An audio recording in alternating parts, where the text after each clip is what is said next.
Hello, good afternoon everyone. क्या audio video सुनाई दे रहा है? क्लियर दिखाई दे रहा है?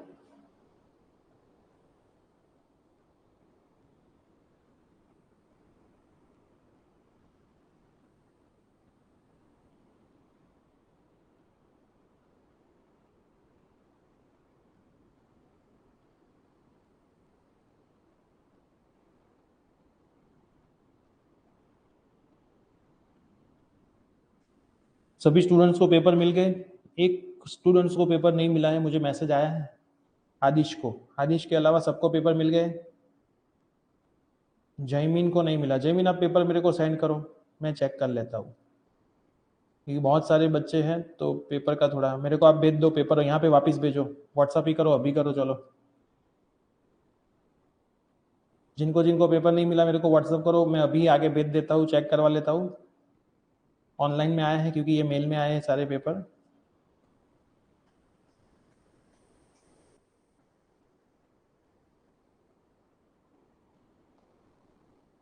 हाँ, 2 लोगों को नहीं मिला, कोई दिक्कत नहीं, मुझे फॉरवर्ड करो वापस, मैं अभी कर देता हूँ फॉरवर्ड। शाम तक चेक करवा लेता हूँ, कोई दिक्कत नहीं, डोंट वरी।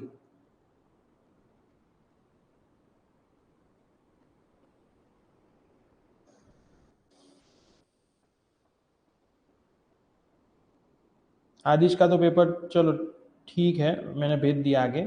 चेक कर लेते हैं कि भाई चेक हुआ है कि चेक ही नहीं हुआ है।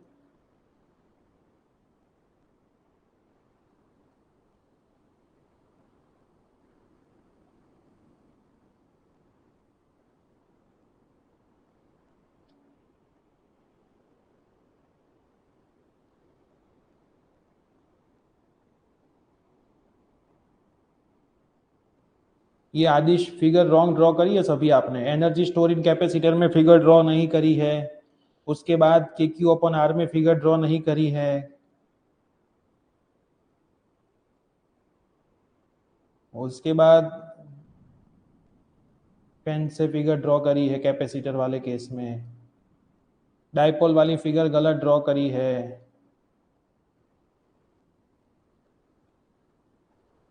तो आपने भाई गलत फिगर ड्रॉ करी आदिश।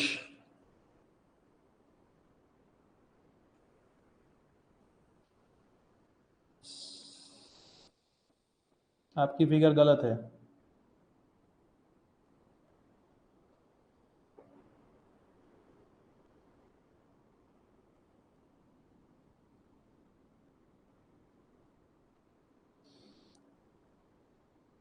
अपने को मौका ही 1-2 मिलने वाले, अगली बार कैसे ध्यान रखोगे भाई?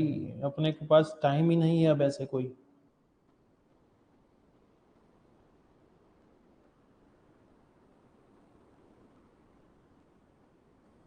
ये शाहिद ने पेपर किसके सामने बैठ के लिखा है भाई? है शाहिद, आपने पेपर किसके सामने बैठ के लिखा है, मेरे को थोड़ा बताओ तो।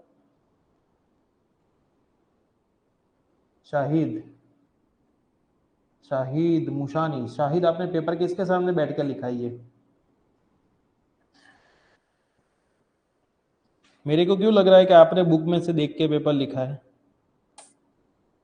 मुझे नहीं लगता कि पेरेंट्स के सामने बैठ के लिखा है, क्योंकि ये लास्ट वाला आंसर तो मैंने अलग मेथड से करवाया है, ये वाली मेथड तो दर्पण में लिखी हुई है। तो ये मेथड से आंसर आया कैसे?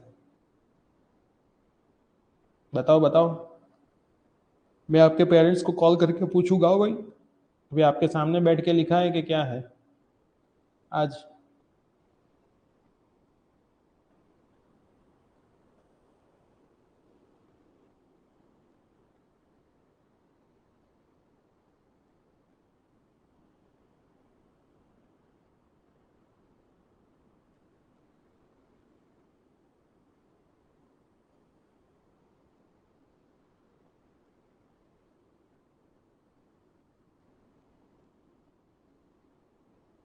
चलिए, तो कथा शुरू करते हैं।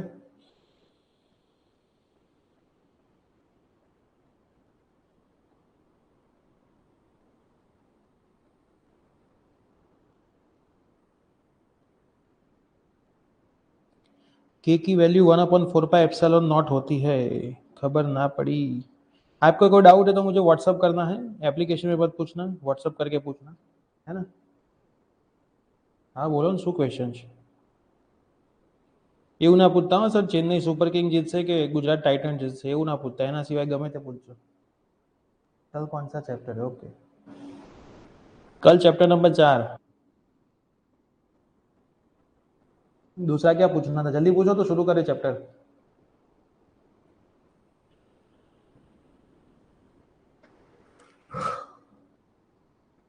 સર ક્વેશ્ચન્સ છે સર, પેપર ચેક થઈને ક્યારે આવશે? ચેક થઈ તો ગયું, ગયા વીકના તો ચેક થઈ ગયા. છેદી અને સમાંતરના તફાવતમાં કેટલા મુદ્દા લખવાના હતા? જેટલા માર્ક હોય એનાથી ડબલ મુદ્દા લખવાના. હા, 2 માર્કમાં હતો તો 4 મુદ્દા લખવાના.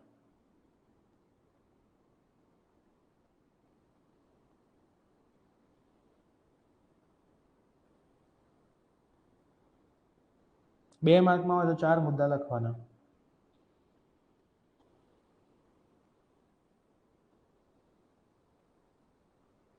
जयमीन, शाहिद और आदिश 3 पेपर नहीं आए. श्लोका का पेपर तो मैंने डाला, ग्रुप में नहीं डाला.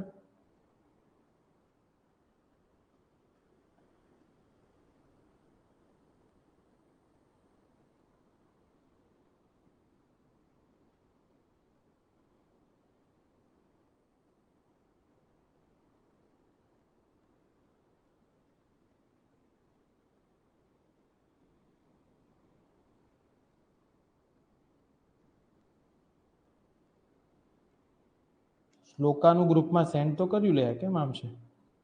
ઉભા રહો. શ્લોકાનું પેપર तो आ રહ્યું.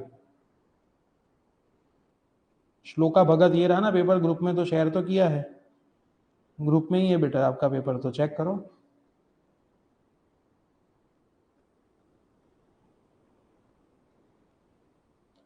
चलो मैं अभी पूछ लेता हूँ, क्योंकि बहुत सारे स्टूडेंट के पेपर इसमें तो बाकी लग रहे हैं.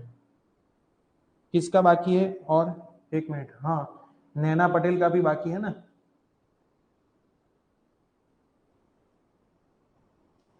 आपका पेपर भी मेरे को शेयर करना, मैं भी मंगवा लेता हूँ. शायद ऐसा लग रहा है डाउनलोड करने में कुछ प्रॉब्लम आया है, आई थिंक ऐसा है.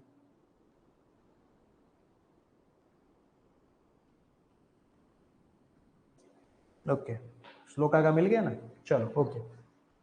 चलिए, कुछ भी प्रॉब्लम हो मैसेज कर देने का, हो जाएगा, है ना.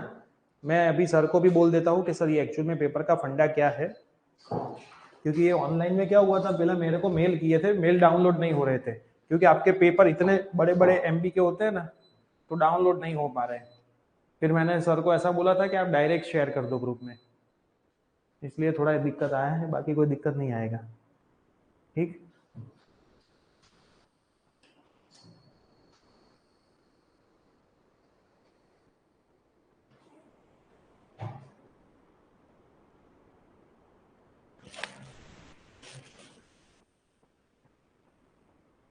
चलिए तो शुरू किया जाए आज का चैप्टर. जिनका पेपर बाकी है, जिन लोगों ने मेरे को मैसेज किया है, उनका तो अभी आ जाएगा शाम तक. मैं अभी लेक्चर खत्म होने के बाद डायरेक्ट कॉल कर दूंगा, मैंने शेयर तो कर दिया है मैसेज, है ना, मैं कर दूंगा. कुछ भी प्रॉब्लम हो मेरे को मैसेज कर दो, टेंशन लेने की कोई ज़रूरत नहीं है, हो जाएगा सॉल्यूशन. क्लियर?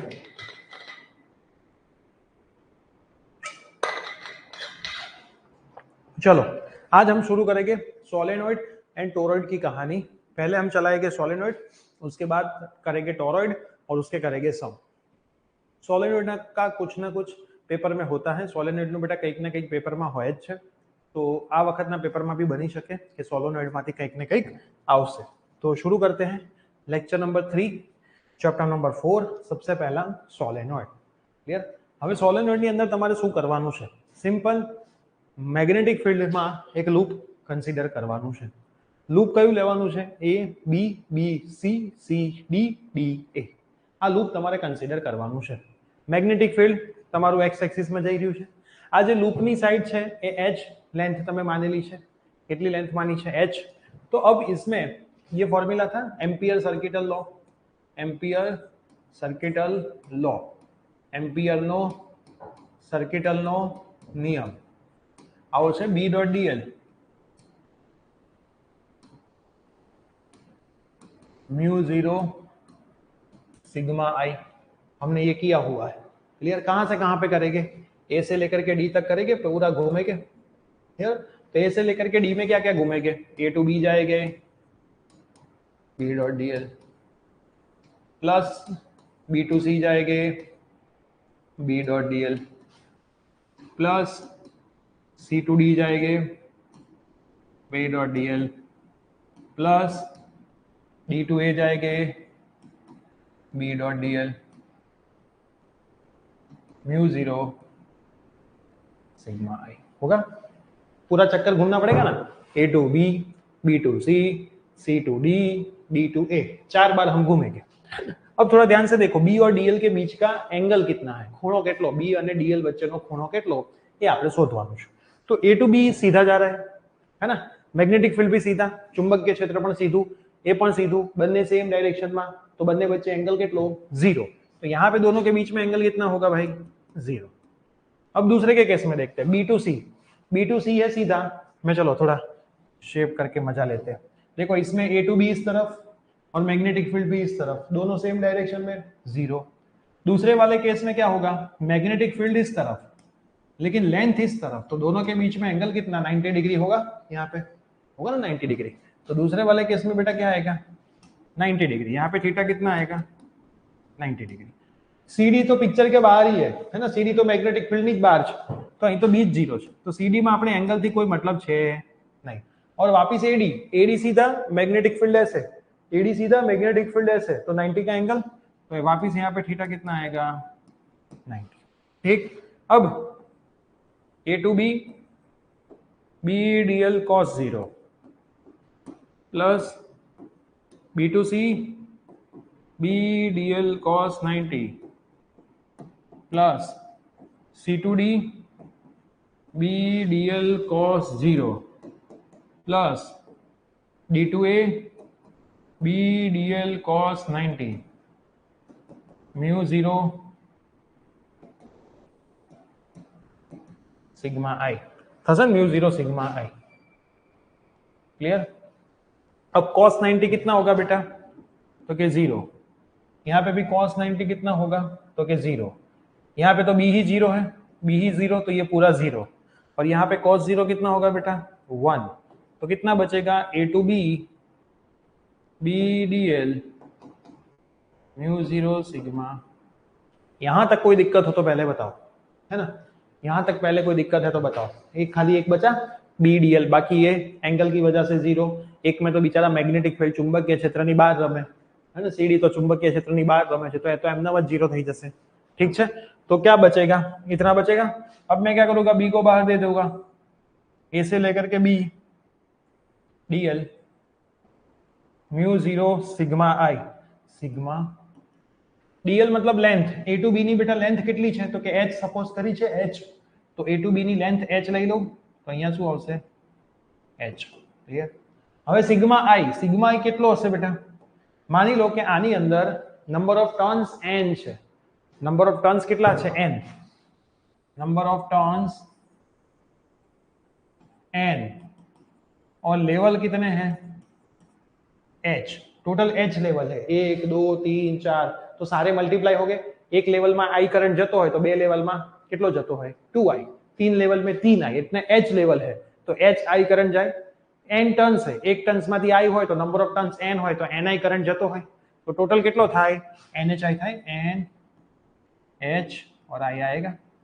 फिर याद रखना, n टर्न्स तो n मल्टीप्लाई होगा, h लेवल तो h लेवल ही मल्टीप्लाई થશે, तो n h i, h से s मर जाएगा तो b कितना आ जाएगा बेटा, म्यू नॉट एन आई, मुन्नी क्या हो जाएगी, आपको ऐसे याद रखने का, b इज इक्वल टू मुन्नी, क्या याद रखो, मुन्नी। देन n क्या होता है, number of turns per unit length, number of turns per unit length, एकम लंबाई दीठ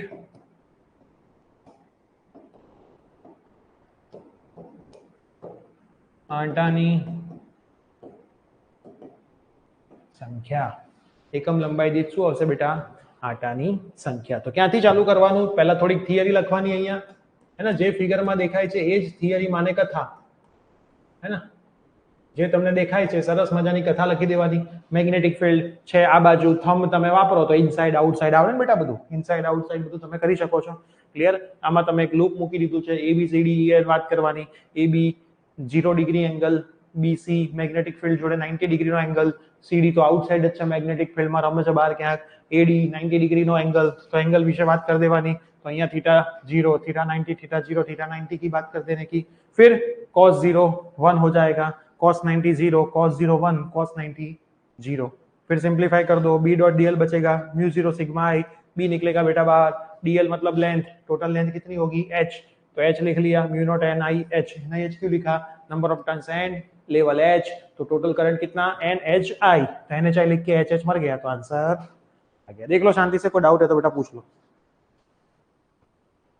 शांति से देख लो, कोई डाउट है तो पूछ लो.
कोई डाउट है बेटा कहीं पे?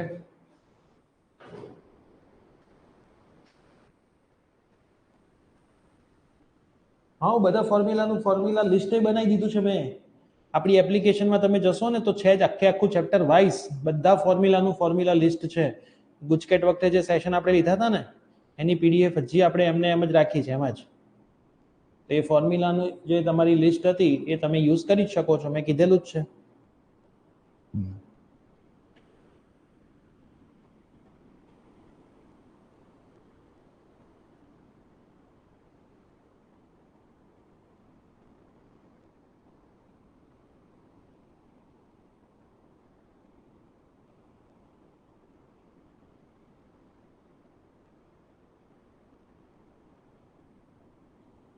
डन है बेटा? कोई डाउट इसमें तो बोलो, मैं आगे जाऊं.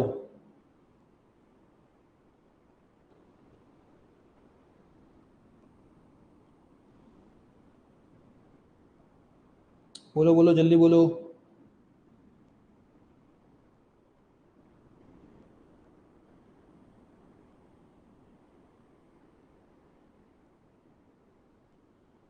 क्लियर? ओके, चलो अब बात करेंगे बेटा टॉरॉइड की. अब किसकी बात करेंगे? टॉरॉइड की.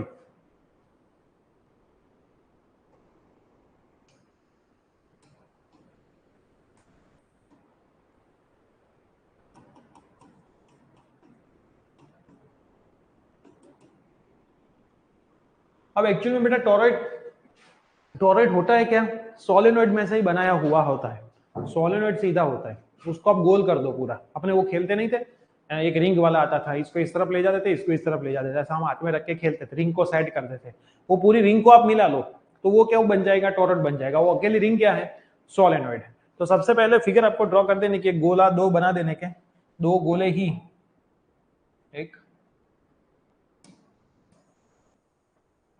ये दोनों गोले ही क्या बन जाएंगे आपके? नंबर ऑफ टर्न्स होते हैं बहुत सारे इसमें.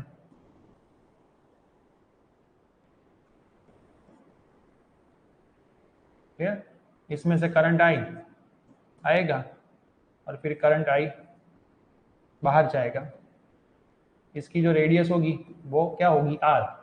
अंदर की R1 होगी और बाहर की बेटा कितनी होगी, R2 होगी। एग्जैक्ट इंटरमीडिएट पोर्शन की कितनी होगी बेटा, R होगी। तो कहीं कुछ करने का नहीं, पहले लिखने का कि भाई सोलेनोइड के आप एंड टू एंड कनेक्ट कर दो, छेड़ा थी छेड़ो, જોડી દો, તો એ શું બની જશે, ટોરોઇડ બની જશે। શું બની જશે, ટોરોઇડ બની જશે। હવે વાપિસ એમ્પિયર का सर्किटल का लॉ ही यूज करवाना, एम्पियर नो सर्किटल नो नियम यूज करवानो। શું હતું તો કે ભાઈ B dot dl mu 0 sigma I, यही था। तो B को तो मैं बाहर, B और dl दोनों एक ही डायरेक्शन में, थीटा 0, तो B को मैं बाहर निकाल लेता हूँ, dl म्यू 0 सिग्मा एन आई कितना, नंबर ऑफ टर्न्स n है तो एन आई होगा, है ना। कुल आटानी संख्या n है, कुल आटानी संख्या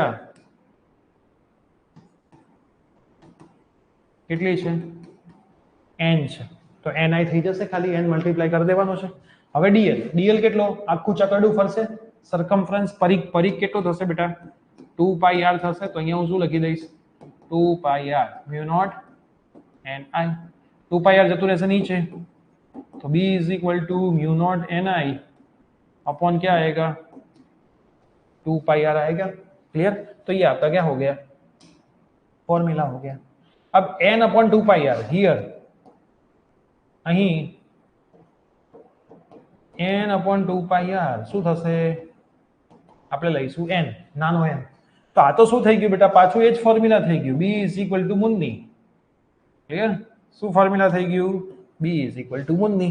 તો જે મુન્ની ફોર્મ્યુલા હતું એમાં n एक्चुअलમાં શું હતો, n अपॉन l હતો, અને અહીંયા જે લેન્થ છે એ લેન્થને તમે શું કરી નાખી, સર્કલ બનાવી દીધી ને। સિમ્પલ लॉजिक विचारो, सोलेनॉइड में b इज इक्वल टू क्या था बेटा, मुन्नी, और ये n क्या था, number of turns per unit length ही था, क्योंकि उसमें सीधा था सोलेनॉइड, सीधा मतलब लेंथ। क्लियर। અહીંયા તમે શું કરી નાખ્યું, એને ગોળ ચકરડું કરી નાખ્યું લેન્થની જગ્યાએ। તો ટોરોઇડની અંદર શું થશે, b is equal to mu n I ही होता है बेटा, लेकिन n क्या होता है, number of turns per unit length, लेकिन लेंथ में आपने सर्कल बना दिया है, इसलिए क्या आएगा, 2 पाई r आएगा। गोल कर दिया ना आपको, एक लेंथ को पकड़ के उसका गोला बना दिया है, उसका गोला बना दिया, इसलिए 2 पाई r आएगा। और ये जो r होता है बेटा वो कितना होता है, r1 plus r2 divide by 2 होता है। ये जो r क्या होता है, r1 plus r2 divide by 2 होता है, क्योंकि अंदर की रेडियस त्रिज्या अलग है, बाहરની त्रिज्या अलग है, तो બંનેની ત્રિજ્યાનો સરવાળો डिवाइड बाई શું થશે, 2 થશે। ठीक है।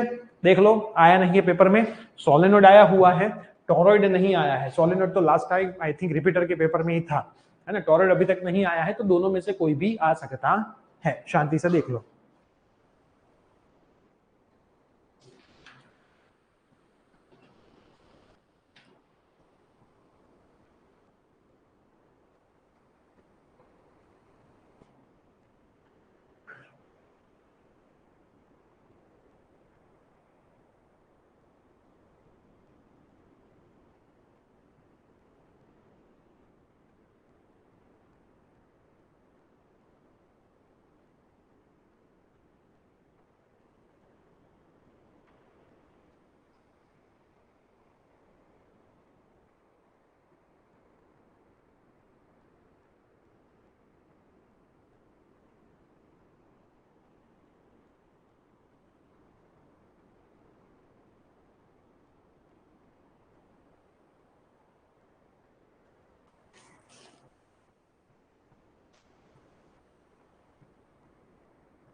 हो गया बेटा, कोई दिक्कत, कोई डाउट?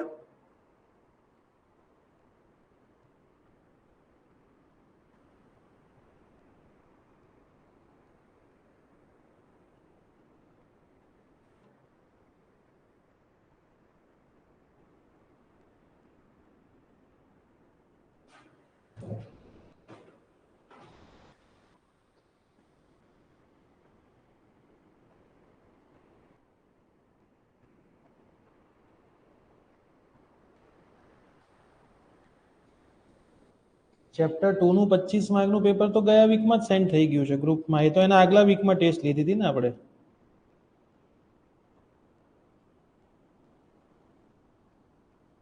ગયા વીકમાં તો એક જ ટેસ્ટ હતી ફિઝિક્સની. ટેસ્ટનું પેપર દક્ષિત ગ્રુપમાં આવે છે ખાલી, એમાં કોઈ ટાઈમ નથી હોતો, આખા દિવસમાં તમારે ગમે ત્યારે સેન્ડ કરવાનું હોય છે.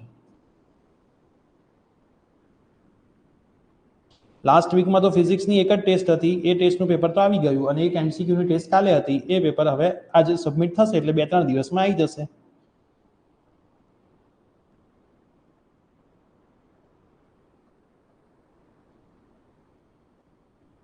હવે કોઈ પેપર બાકી છે?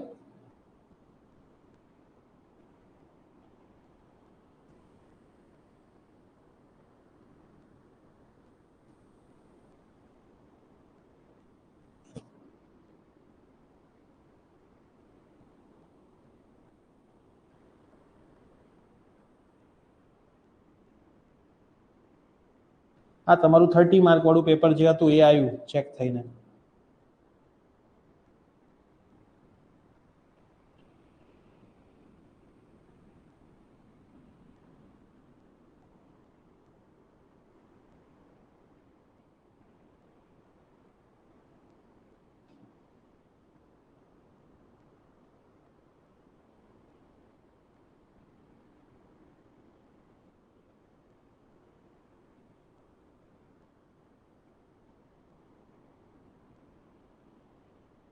ઓકે, લાસ્ટ વીક વાળું પેપર નથી આવ્યું હજી, હે ને મિત્રો? આ પેપર જે તમારું છે એ ઓનલી થિયરી વાળું પેપર ચેક થઈને આવ્યું છે.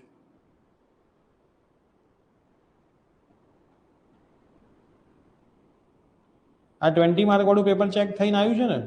હજી લાસ્ટ વીકનું 30 માર્ક વાળું પેપર હશે, ચેક થવાનું બાકી છે.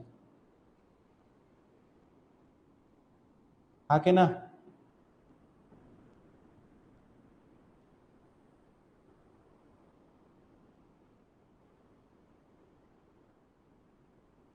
એટલે કમેન્ટ તો કરો તો ખ્યાલ આવે. 23-5 વાળું પેપર ચેપ્ટર 2 હતું એ નથી આવ્યું. એટલે આ ચેપ્ટર 2 નું પેપર તો આવ્યું. હા, 23-5 વાળું બાકી છે. યસ, 23-5 વાળું એક પેપર હજી બાકી છે. એ તો એ મને મેલમાં મોકલ્યું છે કે નહીં હું ચેક કરી લઉં. ચલો.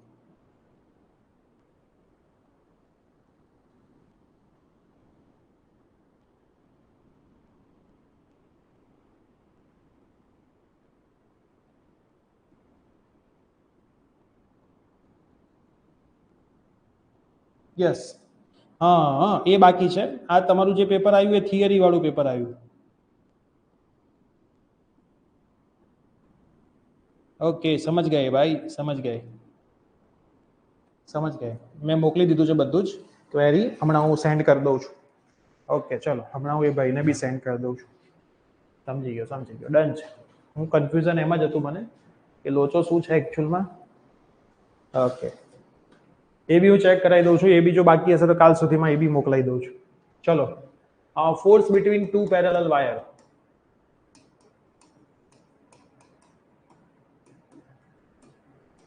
Current carrying wire.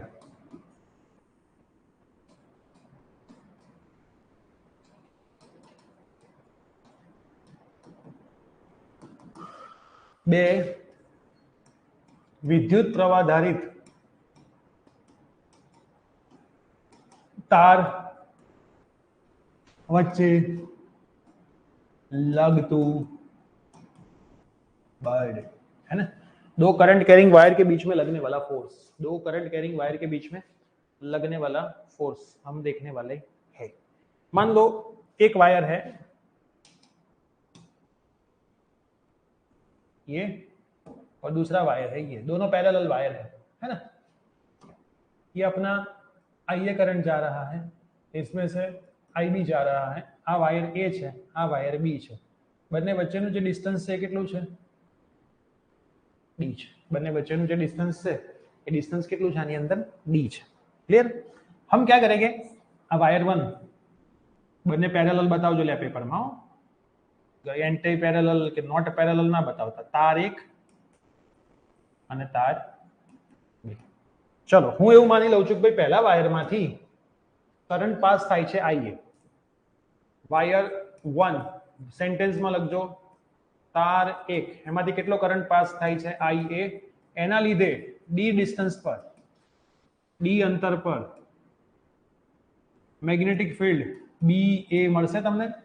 સીધી વાત છે ને, પહેલા તારના લીધે તમને અહીંયા D ડિસ્ટન્સ પર મળશે. કેટલું મળશે આપણે શીખી ગયા છીએ. વાયરની બહાર યાદ છે પેલો एग्जांपल नंबर 6 आई थिंक जो आपके पेपर में पूछा था, मैंने करवाया था, वायर के अंदर और वायर के बाहर, वायर ની અંદર અને વાયર ની બહાર મેગ્નેટિક ફિલ્ડ તમારે ફાઇન્ડ કરવાનું હતું, mu naught I upon 2 pi y. Clear? तो ये क्या आएगा? BA mu naught IA upon 2 pi D. Distance D છે ને, જોઈ લો અંતર કેટલું છે, D અંતર પર જોઈએ છે. આ વાયરના લીધે આ D જગ્યાએ D ડિસ્ટન્સ ઉપર કેટલું મેગ્નેટિક ફિલ્ડ મળશે? करंट पास થાય છે IA. IA करंट की वजह से D डिस्टेंस पे B वायर पे मैग्नेटिक फील्ड कितना? तो कि इतना. ये हमने प्रूव किया हुआ है. अब हमने ये भी सीखा हुआ है कि जब कोई वायर को आप मैग्नेटिक फील्ड में रखते हो तो उसके ऊपर फोर्स लगता है. જ્યારે કોઈ વાયર ને તમે ચુંબકીય ક્ષેત્રમાં રાખો તો એના ઉપર બળ લાગે. કેટલું લાગે? ILB. पता है फोर्स कितना लगता है? सो તેથી फोर्स ऑन वायर 2 तार 2 पर लागतु बळ लागશે ને बेटा? કેટલું लागશે? એને આપણે નામ આપી દઈએ વાયર B के ऊपर A की वजह से ILB. अब करंट किसका? उसके खुद का B. लेंथ तो लेंथ है, B किसका? तो कि भाई A का, है ना. करंट किसका? विद्युत प्रवाह किसका? उसका खुद का. मैग्नेटिक फील्ड किसका? तो ये जो हमने मिला उसका. तो IB as it is, L as it is. ये कितना मिला बेटा? Mu naught IA upon 2 pi D. ये कितना हो जाएगा? Mu naught IA IB L upon 2 pi D. क्या मिल गया? Force on B due to A. ये आपका आंसर आ गया. क्लियर? क्या किया बेटा? इसकी वजह से मैग्नेटिक फील्ड निकाला हमने डिस्टेंस D पे, अंतर D ऊपर. કેટલું મળ્યું આપણને? Mu naught I upon 2 pi D મળી ગયું. Mu naught I upon 2 pi D. હવે જ્યારે આ વાયર મેગ્નેટિક ફિલ્ડ ઉપમાં આવી ગયો તો એના ઉપર ફોર્સ લાગશે. હું માની લઉં કે આટલી લેન્થ ઉપર ફોર્સ લાગે છે, આને આપણે L લેન્થ લઈ લઈએ, है ना. तो ये लेंथ ઉપર કેટલું ફોર્સ લાગશે? તો કે ભાઈ force is equal to ILB. I કોનું? તો કે ભાઈ પોતાનું કરંટ IB. લેન્થ છે BA શું? તો કે ભાઈ આનું મેગ્નેટિક ફિલ્ડ અહીંયા. तो BA तो તમે શોધી દીધું છે, mu naught IA upon 2 pi D, है ना. करंट પોતાનો બસ સેટ કરી દો. હા, તમારો જવાબ આવી ગયો. આ તમે ઊંધું બી કરી શકતા હતા. આની અંદરથી કરંટ લઈ લો, અહીંયા શોધો, આની ઉપર ફોર્સ શોધો. તો એની ઉપર તમે ફોર્સ શોધોત ને તો FAB આવત. એ આટલો જ આવત, L अपॉन, ये दोनों बेटा कितने आते हैं? सेम ही आते, कोई चेंज होता नहीं, खाली डायरेक्शन ऑपोजिट होती है. अगर आप वेक्टर के फॉर्म में लिखते तो आगे कितना आता? बस वेक्टर आता. आगे खाली क्या आता बेटा? वेक्टर आता, और कोई चेंज होता नहीं, और कोई चेंज होता. देख लो बेटा, कोई डाउट है तो पूछ लो, तो हम सम करते हैं. अब इस चैप्टर में से बेटा एक ही थियरी बाकी बचती है, टॉर्क वाली. टॉर्क वाली एक बाकी बचती है और मूविंग कॉइल गैल्वेनोमीटर वाली बाकी बचती है. तो थियरी का तो काम कल हो जाएगा, उसमें हम शंट और सब कुछ देख लेंगे, एमीटर वोल्ट मीटर. क्योंकि एमीटर वोल्ट मीटर वैसे तो कुछ आता नहीं है पेपर में, यहाँ तक की थियरी ही आ जाती है. टॉर्क वाली आती है कभी कभी कि भाई टॉर्क ऑन निकालो, torque on current carrying coil. तो ये 4 थियरी तो हम कल कर लेंगे. अभी हम सम के ऊपर फोकस करते हैं, तो कल ये चैप्टर का सुपड़ा साफ हो जाएगा, है ना. अभी जितने भी बाकी सम हैं वो पहले निपटा देते हैं, तो कल थोड़े बहुत सम ही बाकी बचे, ज्यादा सम बाकी ना बचे. आई थिंक सम इतने ज्यादा बाकी भी नहीं बचे हैं, मुझे पता है. तब तक तो इलास्ट्रेशन में 8 तक खत्म हो गए हैं. 8 नंबर का ये था वायर वाला, 6 नंबर नहीं था, 8 था. अभी 9 भी हम कर लेंगे, 10 भी हो गया है, 11 एक रहेगा, और 12 तो करना नहीं है, 13 एक रहेगा. 13 तो मैं अभी करवा देता हूँ आपको. 13 में एक्चुअल में थियरी देखने की जरूरत ही नहीं है, इजी है। क्लियर? કન્ફ્યુઝન છે સર. સર ક્યાંથી શું લાવવાનું એટલે ક્યાંથી શું લાવવાનું ખબર નહીં પડી. ક્યાંથી શું લાવવાનું એટલે આગળની થિયરી તમે કરી નથી એટલે ના ખબર પડે બાપુ. આ તમે ના કરો એટલે તમને આ ના ખબર પડે. ઇલાસ્ટ્રેશન નંબર 8, ઉદાહરણ નંબર 8 આ તમે ના જોયું હોય એટલે તમને ના ખબર પડે બાપુ. આ કરવું પડે, હે ને? ક્લિયર? આ તમે કરો તો જ તમને આવડે. ક્લિયર? આ આપણે પ્રૂવ કરેલું છે આખે આખું. ઉદાહરણ નંબર 8. પછી આ ફોર્સ વાળું ફોર્મ્યુલા લેક્ચર 1 માં કીધું હતું, ILB ફોર્સ લાગે જ્યારે મેગ્નેટિક ફિલ્ડની અંદર કોઈ વાયરને મૂકો કરંટ કેરિંગ, તેના ઉપર ફોર્સ લાગે. કરંટ કેરિંગ વાયર છે તો પોતાનો જ કરંટ, પોતાનો જ પ્રવાહ લખ્યો. મેગ્નેટિક ફિલ્ડ કોનું? આના લીધે જનરેટ થયું છે અહીંયા, તો એનું મેગ્નેટિક ફિલ્ડ. આ મેગ્નેટિક ફિલ્ડ મૂકી દીધું, પછી તો ખાલી આગળ પાછળ લખ્યું, બીજું કશું કર્યું નથી. ક્લિયર? તો બધા લોકો રિવિઝન કરો. તમારો આવો સવાલ નથી. ઓફલાઈનમાં જે લોકો અહીંયા બપોરે 12 થી 4 અમારી સામે બેસાડીને વાંચે છે એમને નહીં આવડતું. મતલબ ઇન્ટરેસ્ટથી તમે વસ્તુઓ નથી કરી રહ્યા, કરવા ખાતર કરી રહ્યા છો. કાં તો ઘણા બધા એવા છે જે પેરેન્ટ્સના ધક્કાના લીધે કરે છે. એવું નથી કે ઓફલાઈનમાં 2 છોકરાઓ એવા છે ગુજરાતીના, 3-4 છોકરા ઇંગ્લિશ મીડિયમ, જેના માર્ક 40 માંથી 35 પ્લસ આવે છે. બરાબર? એ તો સવાલ અમને એવો થાય છે કે આ વ્યક્તિઓ ફેલ કેવી રીતે થયા. પણ અમુક લોકો એવા છે જેના 50% કરતા ઓછા જ આવે છે કન્ટિન્યુઅસલી. સાવ સહેલા સિરીઝ પેરેલલ કનેક્શન નથી આવડતા. બરાબર? ભૂલો જ કરે છે. તો મહેનત નહીં કરો તો માર્ક તો નહીં જ આવે. બરાબર? તમને બધા કન્સેપ્ટ ક્લિયર હોવા જોઈએ. બરાબર? બધા કન્સેપ્ટ 10 વખત લખો. તમારામાં જો 10 વખત લખવાની તાકાત હશે તો જ રિઝલ્ટ આવશે. બરાબર? એકને એક વસ્તુ 10 વાર લખો. એક વારે હોમવર્ક તમે નહીં કરતા હોય. બરાબર? પેલા હોમવર્ક મેં જે આપ્યા હતા, મેં પૂછ્યું હતું મોહકને કે ભાઈ કેટલાય સબમિટ કરાયા? સર એક સ્ટુડન્ટે સબમિટ કરાયું. એક સ્ટુડન્ટનું હોમવર્ક આવ્યું ખાલી હજી સુધી, આટલા દિવસ સુધી. મતલબ કશું ના થાય. આવી રીતે હોમવર્ક કરો ને તો કઈ ના થાય. ક્લિયર? પેરેન્ટ્સના પૈસા બી બગડે અને તમારું ભવિષ્ય અંધકારમય થાય. તમને જેટલું લાગે એટલું ભવિષ્ય સારું હોતું નથી. ક્લિયર? તો જેમને હોમવર્ક આપ્યું હતું, મને તો બધાના નામ ખબર છે કે મેં કેટલા લોકોને હોમવર્ક આપ્યું હતું. એમાંથી કેટલા લોકોએ સબમિટ કરાયું એ મને ખબર છે. તમને એવું કે સાહેબ ક્યાં ઓનલાઈનમાં જોવા જાય છે? સાચી જ વાત છે, સાહેબ ઓનલાઈનમાં જોવા ના જ જઈ શકે. ક્લિયર? સાહેબ કેટલું કરી શકે? ભણાઈ શકે, PDF આપી શકે, ડાઉટ હોય તો સોલ્વ કરી શકે, ટેસ્ટ પેપર ચેક કરીને આપી શકે. હવે તમે વાંચો નહીં તો એ જવાબદારી તમારા પેરેન્ટ્સની આવે. ક્લિયર? એ તમારા પેરેન્ટ્સની જવાબદારી છે કે ભાઈ તમારા માર્ક 20 માંથી 10 થી ઓછા છે તો એ પેપર તમને 10 વાર લખાવડાવે. ક્લિયર? તો આ વસ્તુની ખાસ જરૂર છે. એક સવાલ 10 વાર લખો. ક્લિયર? એક સવાલ કેટલી વાર લખો? 10 વાર. બીજો એક ડાઉટ આવ્યો છે, સર મોકલ્યું તું સર તમને પર્સનલી. હા, જેને મોકલ્યું હતું એનું મેં ક્યાં ના પાડી?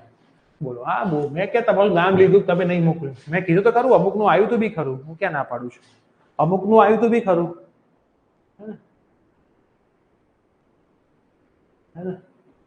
અમુકનું આવ્યું તો બી ખરું, મને ખબર જ છે, મેં ક્યાં ના પાડી?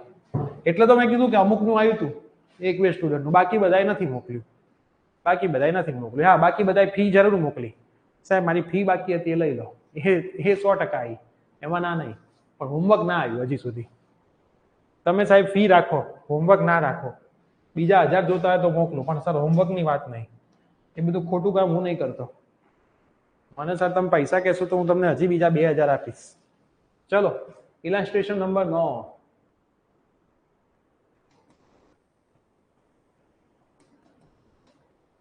અને ઓછી જેમને ખબર પડે એ લોકો વિડીયોને 5-6 વાર જુઓ. ક્લિયર? વિડીયોને 5-6 વાર જુઓ. એકવાર વિડીયો જોવાથી ના જ આવડે. વિડીયોને 5-6 વખત જુઓ અને 5-6 વખત જોયા પછી એકને એક થિયરી 10 વાર લખો. જેટલી વધારે વાર લખશો એટલું તમને. તમે કહેશો સાહેબ ટાઈમ નથી તો કરશો શું? 24 કલાક છે. 24 કલાકમાં 1-1 કલાકના 2 લેક્ચર કાઢી નાખો. 22 કલાક. 6 કલાક ઊંઘવાના કાઢી નાખો તો 16 કલાક. 16 કલાક કરો શું? એમાં 1 કલાક ખાવા પીવાનો કાઢી નાખો. 15 કલાક. 15 કલાક તમારું કામ શું હોય? હે ને? 5 કલાક લખવા બેસો ને તો 10 વાર લખાઈ જશે બધું.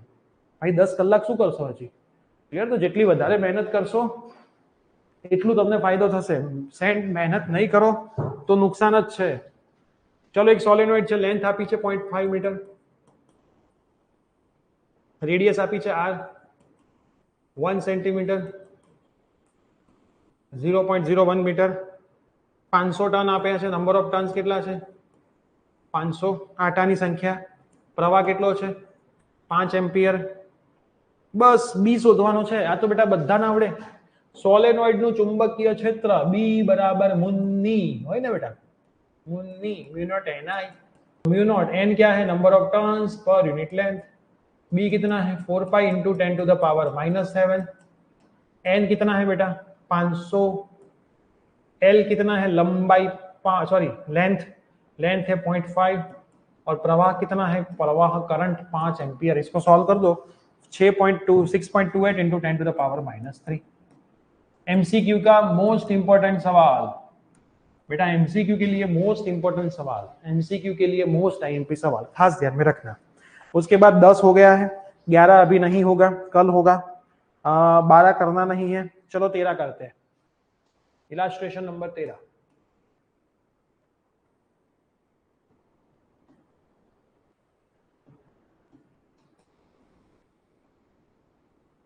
ઉદાહરણ નંબર 13 શું છે? એક સર્કિટ આપી છે સરસ મજાની. ગેલ્વેનોમીટર આપ્યું છે 60 ohm, resistance 3 ohm, EMF 3 volt, અહીંથી કરંટ પાસ થાય છે. ફિગર તમને આપેલી હશે, આ સમ હજી સુધી આવ્યો નથી, આવવાની શક્યતા ઘણી બધી છે, ખાસ કરજો. એક સર્કિટ તમને આપેલી છે. પહેલી કેસમાં તમને શું કીધું છે? આ જે ગેલ્વેનોમીટર છે એનો રેઝિસ્ટન્સ 60 ઓહ્મ છે. આ પહેલા કેસમાં આવું તમને કીધું છે. કરંટ ફાઇન્ડ કરવાનો છે. એટલે તમારે શું કરવાનું છે? Current find. તો બધાને આવડે. V = I × R ઇક્વિવેલન્ટ આવડે ને બેટા? તો I શું થાય? V/R equivalent. V કેટલું આપ્યું છે? 3. R ઇક્વિવેલન્ટ એટલે બંને સિરીઝમાં છે ને, R અને G બંને પ્લસ કરવાના. તો 3 R કેટલો? 3 અને પેલું કેટલું? 60. તો 3/63 જે આન્સર આવે તમારા કરંટનો આન્સર 3/63 0.0476. સમજણ પડી પહેલે વસ્તુમાં? તમારે ખાલી અને ખાલી કરંટ ફાઇન્ડ કરવાનો છે, પ્રવાહ, વિદ્યુત પ્રવાહ. તો V = I × R समतुल्य. तो I बराबर શું થાય? V/R समतुल्य. V तो बेटा दिया है 3, R समतुल्य मतलब देखो दोनों सीरीज में ही है ना, जो करंट निकलेगा वही घूम के वापस आएगा, है ना. तो एक ही है, तो सीरीज कनेक्शन है दोनों का. सीरीज એટલે શ્રેણી જોડાણ. તો શ્રેણી જોડાણમાં રેઝિસ્ટન્સનો સરવાળો થાય. તો ખાલી બંને મૂકી દો, 3 અને 60, તો 63 સિમ્પ્લિફાઈ કરી દો તો આન્સર આવી ગયો. હવે બીજું વાંચો. એક શન્ટ કનેક્ટ કર્યો ગેલ્વેનોમીટર જોડે. હવે બેટા મેં તમને ભૂતકાળમાં કીધું હતું કે શન્ટ ઓલવેઝ પેરેલલમાં કનેક્ટ થાય, હે ને. શન્ટ ઓલવેઝ શેમાં કનેક્ટ થાય બેટા? પેરેલલમાં. તો અહીંયા શન્ટ કનેક્ટ થશે, અહીંયા શન્ટ કનેક્ટ થશે સરસ મજાનો.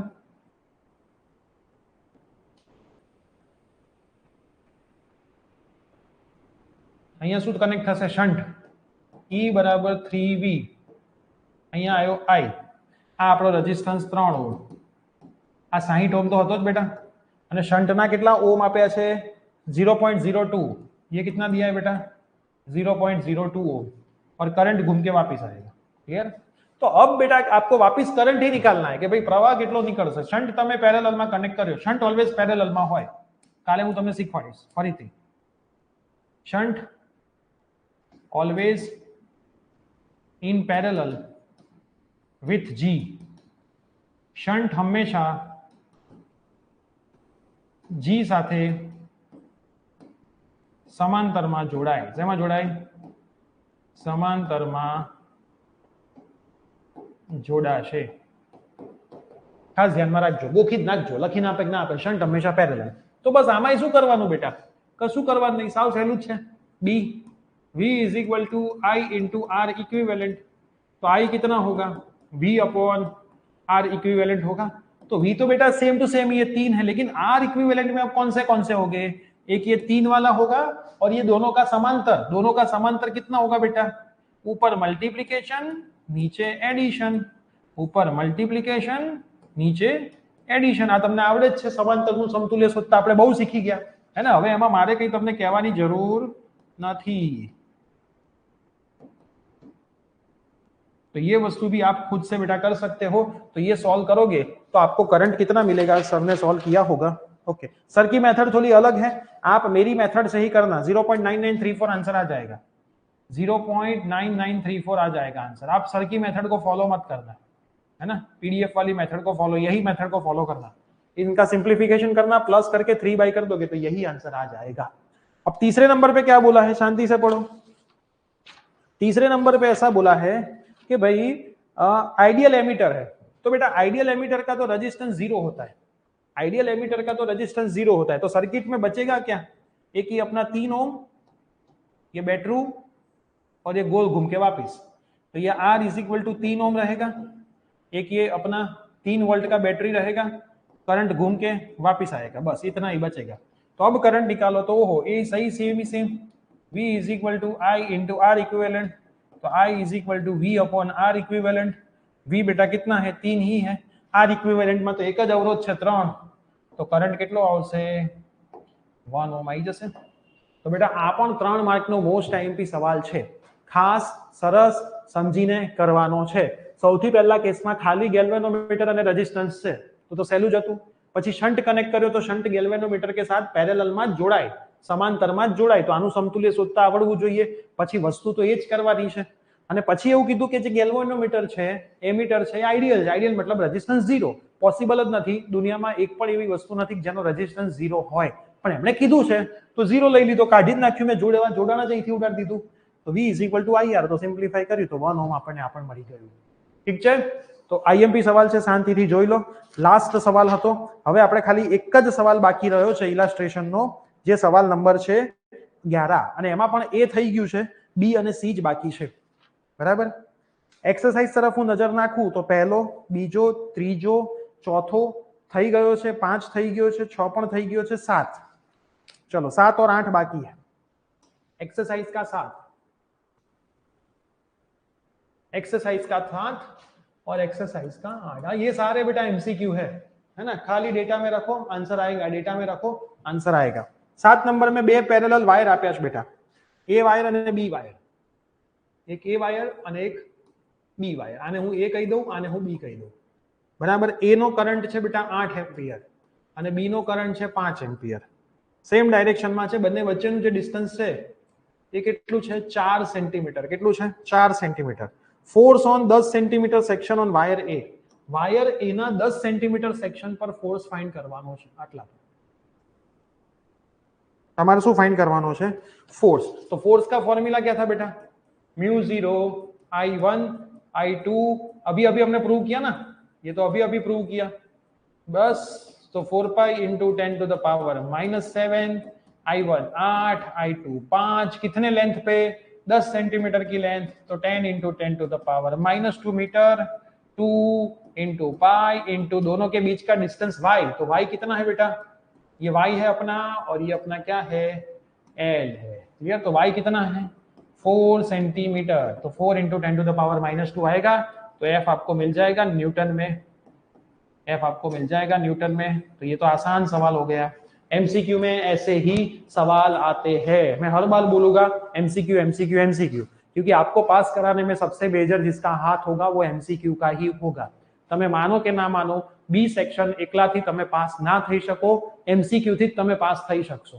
एमसीक्यू में તમારે मिनिमम 20 થી 25 मार्क આવવા જોઈએ, 20 to 25, अगर उतने मार्क आपके आ गए 40 से 50%, तो पार्ट बी में आपके 10 मार्क तो आ ही जाएंगे, 10 से 15 मार्क तो आपके आ ही जाएंगे, कुछ भी करोगे ना तो भी आएंगे, इतना सबकी आए तो ठीक। एग्जाम्पल नंबर 8, लेंथ दी है 80 सेंटीमीटर, मतलब 0.08 मीटर, फिर आपको दिया है लेयर है 5, कितने लेयर है बेटा, लेयर को मैं नाम दे दूं P, आपको 5 दिए है, फिर क्या दिया है टर्न्स N, कितने दिए हैं 400, फिर डायमीटर ऑफ सोलेनॉइड, कुछ काम का नहीं भाई 1.8 सेंटीमीटर, टाइम पास दिया है ये सारे डेटा, करंट आई 8 एम्पियर, तो मैग्नेटिक फील्ड निकालना है। तो बी का फॉर्मूला कितना है बेटा, सोलेनॉइड का मुन्नी। देखो सवाल जब आप सॉल्व करो तो सम के आगे ये जो भी इक्वेशन यूज करते हैं उसके बीच पहले लिखने का, फोर्स ऑन 2 करंट या फिर force between 2 current carrying wire, ऐसा लिख देने का। चलो आप लिख दोगे ऐसा मैं मानता हूं, जिसका भी फॉर्मूला यूज करते हो वो लिखने का, force between 2 current carrying wire, બે વિદ્યુત પ્રવાહ ધારિત તાર વચ્ચે લાગતું બળ, અહીંયા લખવાનું from the equation of solenoid, સોલેનોઇડના સૂત્ર અનુસાર, પછી ઇક્વેશન મુકાય, સીધું ઇક્વેશન ના મુકાય, ખાસ ધ્યાનમાં રાખજો। क्लियर? तो क्या होगा mu naught N number of turns per unit length. लेकिन बेटा यहाँ पे लेयर भी दिए हैं तो लेयर भी मल्टीप्लाई करने पड़ेंगे। तो mu naught N into layer, layer कितने हैं 5, एल इंटू आई, क्योंकि जितना लेयर बढ़ेगा उतना करंट बढ़ेगा, उतना मैग्नेटिक फील्ड बढ़ेगा। જેટલા ટર્ન વધે એટલું બી વધે, જેટલા લેયર વધે એટલું બી વધે, તો એટલો તમને બેનિફિટ થાય।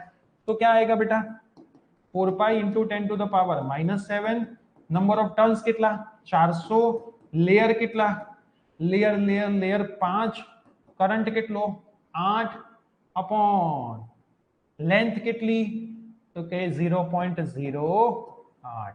तो અહીંથી તમને મેગ્નેટિક ફીલ્ડ ટેસ્લામાં મળી જાય, सिंपल। तो ये पॉइंट आपसे हो जाए। दोनों के आंसर में लिख लेता हूं। इसका आंसर है 2 into 10 to the power -5 newton. कभी आप ट्राई करो 2.5 into 10 to the power -2, 2.5 tesla, ये इसका आंसर आता है। ठीक है, दोनों बहुत इजी सवाल है। 9 नंबर नहीं होगा कल होगा, 10 नंबर भी नहीं होगा कल होगा, 11 हो गया, 12 हो गया, 13 तो मैं आपको कल होमवर्क में दूंगा। क्लियर? तो इतनी चीजें है। डन? देख लो शांति से। कोई डाउट है तो मेरे को आप पूछो, कोई डाउट है तो आप मेरे को पूछो।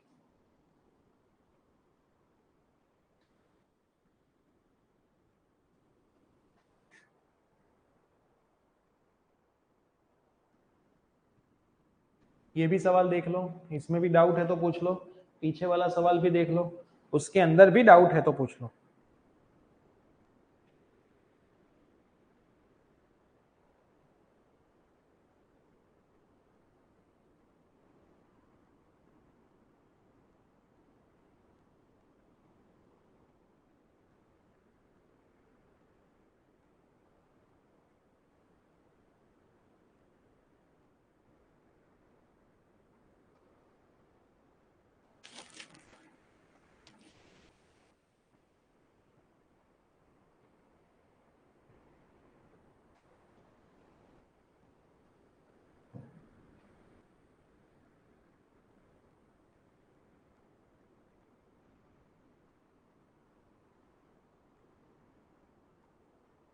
बोलो बेटा, इसमें कोई दिक्कत?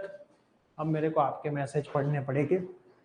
सर मैं ओके ओके, चलो ये डन। देखो फिजिक्स के अंदर बड़े बड़े चैप्टर खत्म होने को आए हैं। चैप्टर 4 कल खत्म हो गया तो पार्ट 1 में कोई दिक्कत होने नहीं वाली है। फिर chapter 5 maximum 2 lecture, last chapter जो है 8 वो मैक्सिमम 2 लेक्चर। तो जो 4 लेक्चर में हम काम करते थे वो 2-2 लेक्चर में 2 चैप्टर खत्म हो गए। इसके बाद मैं वही करने वाला हूँ, चैप्टर 5 खत्म करूंगा 2 लेक्चर में, और 2 लेक्चर में चैप्टर 8 भी खत्म कर दूंगा। ऑफलाइन में तो एक ही लेक्चर में चैप्टर 8 खत्म कर दिया मैंने संडे को, है ना, दोनों जगह पे। इंग्लिश मीडियम गुजराती मीडियम एक साथ 8वां चैप्टर खत्म, एक ही लेक्चर के अंदर 1.5 घंटे में खत्म हो जाता है। और उसमें से इस बार 4 मार्क का आया था चैप्टर नंबर 8 से, बहुत इजी आता है, आपके पेपर में भी आएगा, है ना। आपके पेपर में भी चैप्टर 8 में से 4 मार्क का आएगा, 2 एमसीक्यू 2 मार्क की थियरी। थियरी में ओनली 2-3 थियरी ही है, एमसीक्यू बहुत इजी आते हैं। एक्सरसाइज के अगर सम किए हैं तो उसके एमसीक्यू आप आराम से कर पाओगे। तो चैप्टर 8 को तो छोड़ना ही नहीं है, 4 मार्क डायरेक्ट मिलेंगे। अपने 4 में से 3 भी मिले तो कहाँ दिक्कत है ना, उतना तो काम इजी हो जाए, उतना तो काम इजी हो जाए।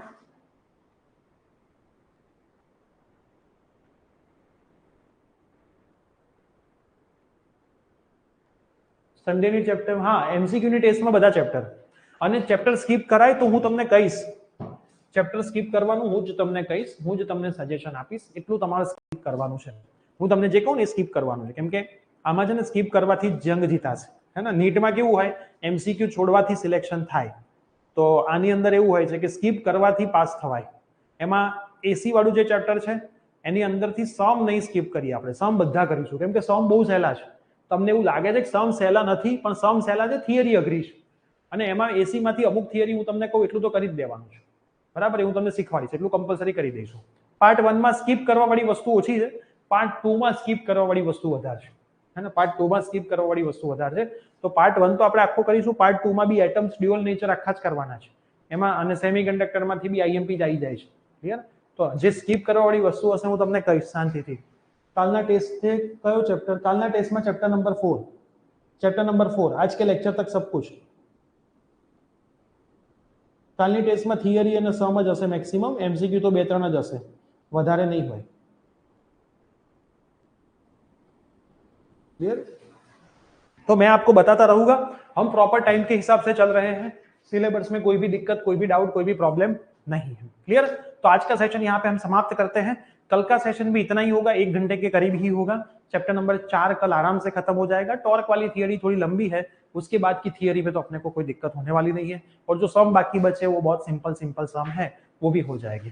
तो चैप्टर नंबर 4 में पहला और दूसरा लेक्चर था वो मोस्ट आईएमपी थे, तीसरा और चौथा नॉर्मल लेक्चर्स है जिसमें से एमसीक्यू 1-2 मार्क का कुछ आता है, लेकिन मैक्सिमम पोर्शन पहले और दूसरे लेक्चर का ही था जिसमें से मैक्सिमम आता है. तो मिलते हैं कल के लेक्चर के अंदर. कोई डाउट है तो मैं एक बार चेक कर लेता हूं. Till then bye bye, take care. Chapter 3 बाकी छे सर, चैप्टर 3 ની ટેસ્ટ બાકી છે. ઓકે, તો कल अपने चैप्टर 3 की टेस्ट होगी. यस, कल चैप्टर नंबर 3 की टेस्ट होगी. कल चैप्टर नंबर 3 की टेस्ट होगी. कल चैप्टर नंबर 3 की टेस्ट होगी. डन? सुन लिया? चैप्टर नंबर 3 की टेस्ट होगी. चैप्टर नंबर 3 की टेस्ट होगी. चैप्टर नंबर 3 की टेस्ट होगी. डोंट वरी, चैप्टर नंबर 3 की टेस्ट होगी. काले बेटा चैप्टर नंबर 3 ની ટેસ્ટ થશે, ચિંતા ના કરો. ઓકે, મળીએ કાલના લેક્ચરમાં. Bye bye.